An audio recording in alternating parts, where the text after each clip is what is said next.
Food delivery apps. We all use them to get our favorite food. But today, I want to explore the other side of being a food delivery rider and how profitable it really is. So join me, a laid-off Google employee, as I become a food delivery rider for a full day here in Singapore.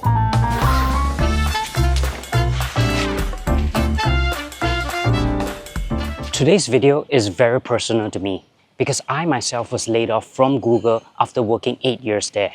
And seeing how bad the job economy is right now, a lot of people are turning to gig works like this just to make a living. And I'm filming this on a Saturday morning, which is one of the busiest days for food deliveries. So let's see how much money we can make today.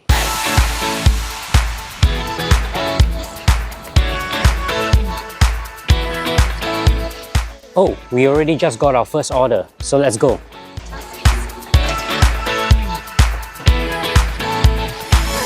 Okay, so I've reached my destination, and even though the app said that it's only 5 minutes cycling away, what usually happens is that there's a huge wait for the food for the restaurant to prepare. So even though it says that it's only 5 minutes and you get to make $5 or $6 or whatever the amount is, you actually spend a lot of time waiting. So while waiting, let's talk about why the income of riders have been decreasing over the years.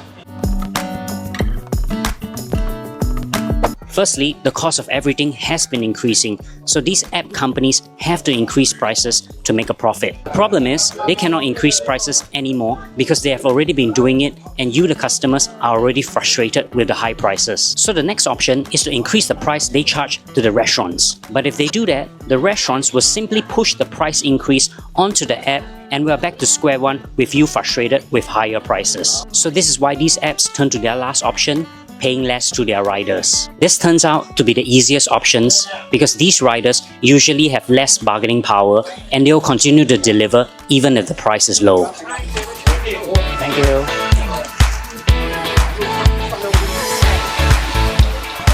Okay, so that took me 30 minutes just to pick up the order. And I now have it here and we're heading to the customer. So whoever you are waiting for the food, I'm trying my best to get to you.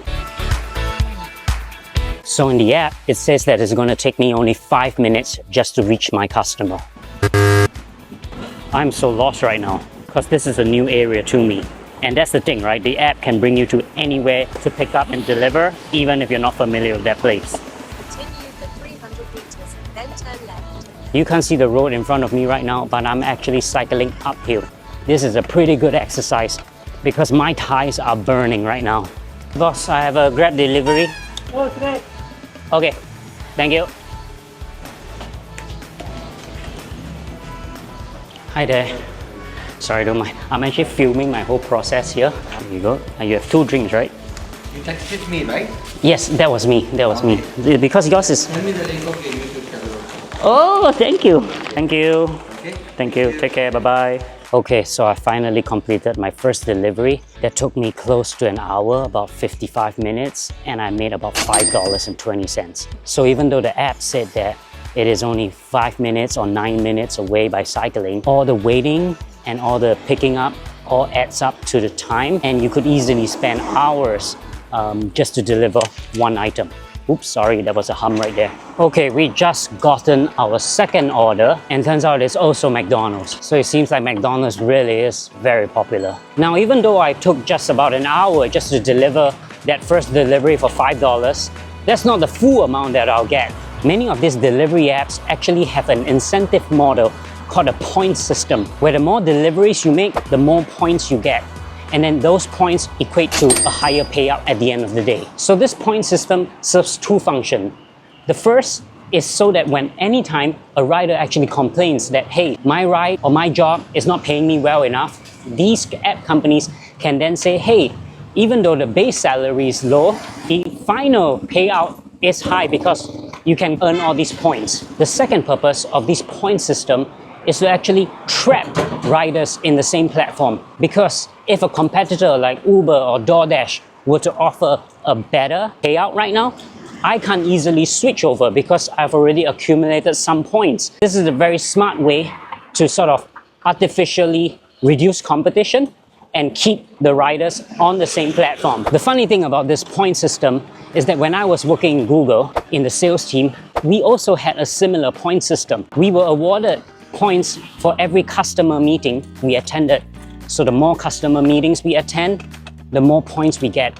And at the end of the quarter, that will determine the amount of bonus or commission that we get. So you can see that all tech companies are resorting to some kind of points incentive system to incentivize and modify the behavior.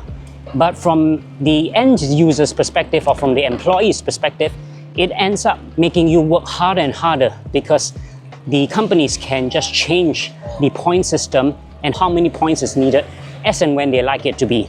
So you just find yourself working harder and harder as time goes by. So we are back here at the same McDonald's and you can see there's still so many riders here. So this order seems like it's going to be a long wait as well. So the order is taking so long, so I decided to grab a drink here at McDonald's. So another thing that I've noticed about these app companies is they practice this thing called dynamic pricing. You know how when you're out with your friends and you all want to grab an Uber, and everyone has a different price on the Uber app. Well, this happens on the other sites for riders as well. Whenever I receive a delivery job, I do not know if that is the best price that I'm getting. It is possible that another rider is receiving the same job but for a different price. Now, every rider has a different tolerance. To me, maybe cycling for an hour just for $10 is not worth it. For another driver who may be a bit more desperate, they will gladly accept it for $5. Now, $5 isn't a much, but on a percentage term, the company has just slashed its cost by 50%. Essentially, this flexibility allows these apps companies to practice price discrimination, which is to offer a different price to a different rider and a different customer.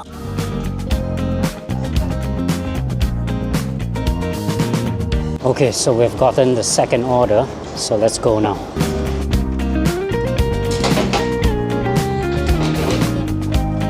So back when I was in Google and working in the corporate world, we tend to have to attend a lot of meetings, a lot of events, and that took up a lot of time and a lot of energy as well. And in this job, there's none of it. And the people that I've interacted so far have been very pleasant, be it the customers who pick up my orders or the restaurant people who are giving me the food. Sometimes working in the corporate world, you're just a tiny little piece in the biggest project. But doing this, every time I make a delivery, I actually feel appreciated by the customer, by the restaurant staff, and even some of the other delivery riders. Okay, I think we're reaching. Okay, I think we have found it.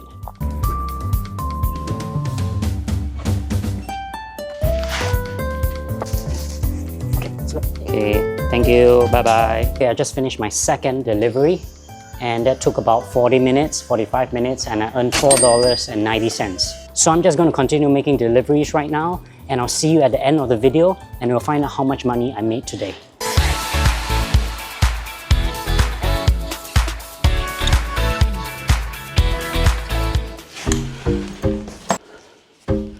Oh, finally done. What a day. All in all, I worked about 5 hours and 45 minutes, so about 6 hours.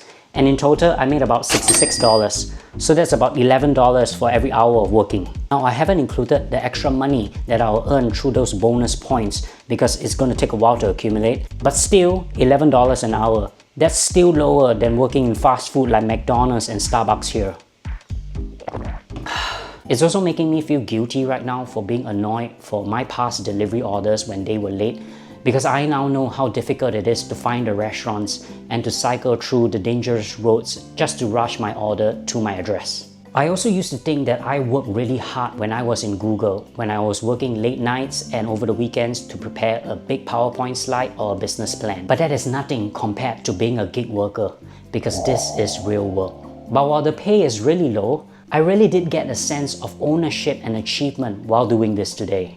So I don't think this is a realistic job to replace regular jobs, but it's a great supplement to your income if you need to do it. And I really feel for those who don't have many options but to do this. The job market is really tough right now.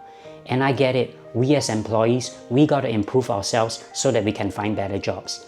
But I also think that governments and world leaders should do better to provide better jobs, or at least improve the working conditions of gig workers like this. Please let me know what other jobs you think I should try out in my next video. And you can support me by watching these other videos of mine. Please subscribe and take care.